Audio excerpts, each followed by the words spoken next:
Você se lembra do Doodle Bob, certo? Aquele carinha que o Bob Esponja desenhou e que eventualmente tentou tomar conta de toda a sua vida? Acho que todos podemos concordar que esse cara provavelmente é o personagem mais malvado de todo o desenho.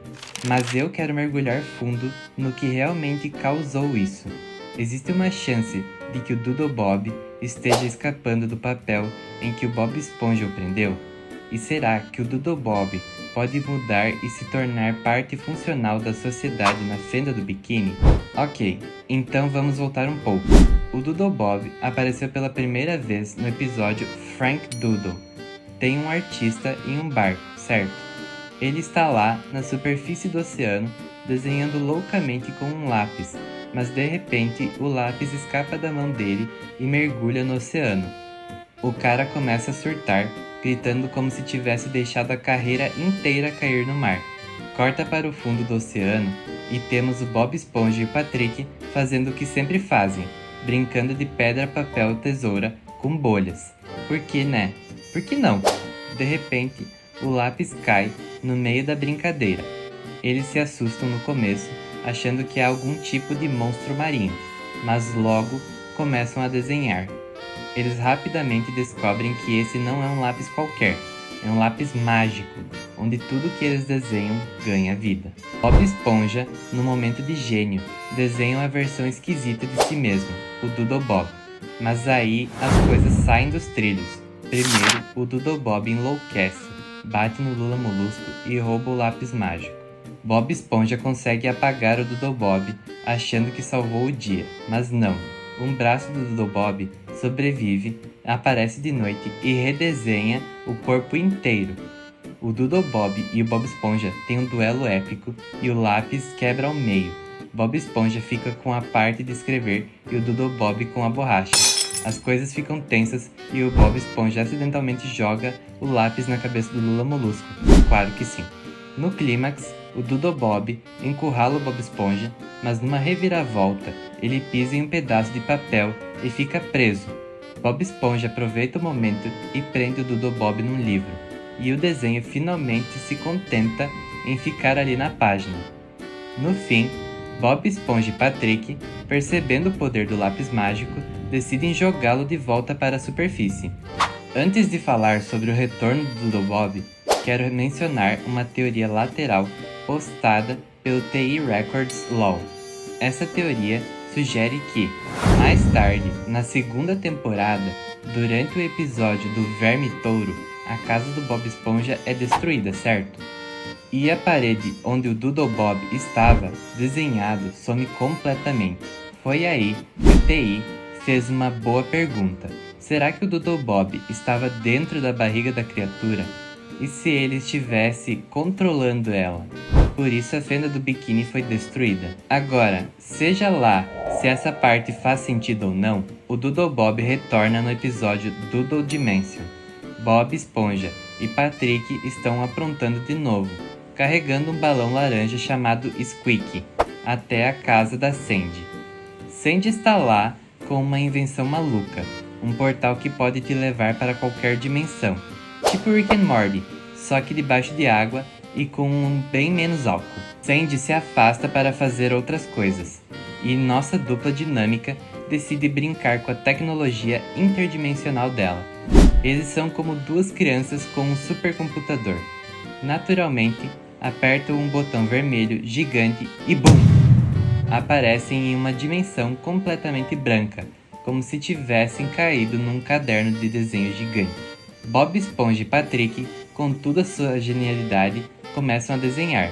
Mas então, em um momento de saudade, Patrick, sentindo a falta do Bob Esponja, mesmo com ele do lado dele, desenha o Doodle Bob. O Doodle Bob fica completamente doido e morde a barriga do Patrick, se multiplicando em muitos. Bob Esponja, no momento brilhante, usa uma mangueira de desenho para lavar ele, mas o Doodle Bob cai numa poça e se transforma num monstro rabiscado gigante. Bob Esponja e Patrick tentam enganar ele com versões rabiscadas dos amigos, mas o Doodle Bob está sempre um passo à frente, virando os desenhos contra eles. Como um vilão de verdade, o Doodle Bob nocauteia o Patrick e o leva para o seu castelo de rabiscos.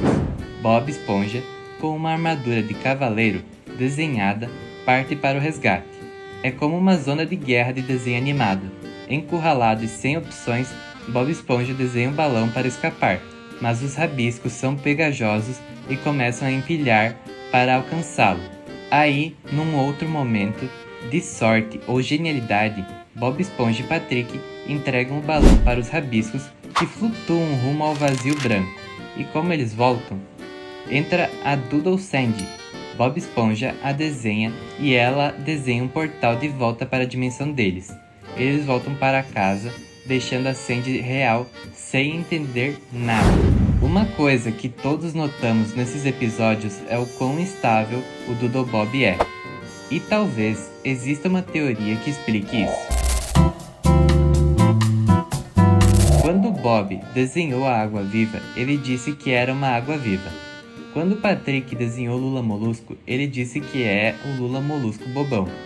Mas, quando Bob desenhou o Doodle Bob, ele só disse: "Vou desenhar a mim mesmo, assim o Lula Molusco não saberá que sou eu." Tá vendo onde eu quero chegar? Talvez o lápis tenha se confundido sobre o que o Doodle Bob deveria ser, e por isso ele saiu errado. Acho que o motivo do dólar desenhado ter funcionado bem é que não havia confusão, e talvez sem instruções claras, o lápis simplesmente adivinha o que deve criar. Agora, será que o Doodle Bob é o personagem mais malvado do Bob Esponja? Para descobrir isso, precisamos olhar para os outros vilões do desenho, começando por ninguém menos que o Plankton. O principal objetivo do Plankton é roubar a fórmula secreta do hambúrguer de Siri. Por quê? Porque ele quer transformar o balde de lixo em um restaurante de sucesso como o Siri Cascudo. Todos sabemos que ele age de forma super sorrateira, manipulando as pessoas e usando tecnologia avançada para tentar pegar a receita. Mas cara, o Plankton só quer fazer o negócio dele crescer. Não tem nada realmente malvado nisso. Podemos riscar ele da lista. O Bubble Bass, acho forçado dizer que ele é malvado. Ele só é um cara chato. Tipo um moderador de Discord que achou engraçado esconder picles debaixo da língua. O holandês voador é conhecido por adorar assustar os moradores da Fenda do Biquíni. Ele tem todos esses poderes fantasmas como voar, desaparecer, mudar de forma e usa tudo isso para dar susto. Parece mais um passatempo do que maldade, pelo menos para mim. O Bolha Suja se encaixa mais com o que você espera de um vilão clássico. Ele tem uma vibe toda maligna, sempre tramando contra o Homem-Sereia mexilhãozinho, mas sério, ele é literalmente uma bolha de sujeira. E um lápis, o mesmo que criou o Doodle Bob, consegue derrotar ele. Então, ele é realmente perigoso? Eu acho que não. O Estrangulador Tagarela é retratado como um criminoso, famoso por querer estrangular quem dedura ele. Mas a inocência do Bob Esponja atrapalha os planos do vilão. Apesar das intenções, ele nunca consegue machucar o Bob, justamente por causa da maneira como o Bob interage com ele. O Kevin Pepino é mais um valentão egocêntrico do que um criminoso com más intenções. E o Homem-Raio, embora ainda seja considerado malvado, no episódio Homem-Sereia e Mexilhãozinho 3, Bob Esponja e Patrick o libertam de um estado congelado e, em vez de voltar imediatamente à vilania, ele passa por uma espécie de reabilitação forçada com eles. É engraçado e estranho, mas mostra que ele não é completamente mau. Mas com o Doodle Bob é diferente. Esse cara volta uma segunda vez e ainda está aprontando. Mesmo que a gente odeie o Doodle Bob, tem uma parte de mim que sente um pouco de pena dele. No fim das contas, ele é um ser próprio. Pelo menos ele acredita que é. E por mais malvado que ele seja, tudo o que ele quer é uma vida. Por exemplo, tem um jogo oficial do Bob Esponja chamado Hero's Choice. Nesse jogo, se o jogador perde, aparece um final alternativo onde os rabiscos dominam a cidade, com o Doodle Bob e até o Doodle Lula Molusco assumindo os empregos do Bob e do Lula. Isso mostra que tudo que o Doodle Bob quer é uma vida comum como a do Bob Esponja, ou talvez até tomar a vida inteira dele. Mas será que o Doodle Bob pode realmente mudar e virar um cara do bem? Outro jogo da franquia é o Draw to Life SpongeBob SquarePants Edition. Nele, vemos um lado completamente novo do Doodle Bob. No começo, ele age como sempre, causando caos, mas conforme o jogo avança, você, o jogador, cria um herói chamado Doodle Pants para consertar a bagunça. E o mais legal é que você não está apenas correndo atrás do Doodle Bob, você mergulha no universo do Bob Esponja até um confronto épico no espaço. E adivinha? O Doodle Bob tem sua própria versão da fenda do biquíni na lua. No começo parece tudo maligno, mas aí vem a reviravolta. Quando o Doodle Pants finalmente derrota o Doodle Bob gigante, o Lula Molusco se prepara para apagar o Doodle Bob de vez, mas o Bob Esponja intervém e ele percebe que o Doodle Bob não queria só causar o caos, ele era um cara solitário tentando criar seu próprio mundo com seus próprios amigos. E isso é o profundo, cara. O jogo então permite que você desenhe um sorriso no rosto do Doodle Bob e vemos ele feliz. Não no mundo rabiscado, mas na fenda do biquíni real. Essa parte do jogo realmente muda a visão sobre o Doodle Bob. Porque no desenho, ele ainda está preso no mundo rabiscado. Então será que ele é realmente mau ou só incompreendido? Ele só estava procurando um lugar para se encaixar. E nesse jogo, ele mostra que até alguém tão maluco quanto o Doodle Bob pode mudar e encontrar seu lugar feliz.